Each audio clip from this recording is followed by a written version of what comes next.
गोष्ट दोन मित्र आणि अस्वल। एके गावात दोन जिवलग मित्र राहत होते। एके दिवशी ते दोघे जंगलातून दुसऱ्या गावाकडे निघाले। चालता चालता त्यांनी एकमेकांना वचन दिले, कोणतेही संकट आले तरी आपण एकमेकांची साथ सोडणार नाही। थोडे अंतर गेल्यावर अचानक त्यांच्या समोर एक मोठे अस्वल आले।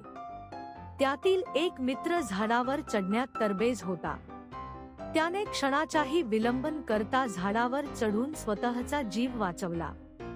दुसऱ्या मित्राला झाडावर चढता येत नव्हते। त्याला आठवले की अस्वल मेलेल्या माणसाला सहसा स्पर्श करत नाही।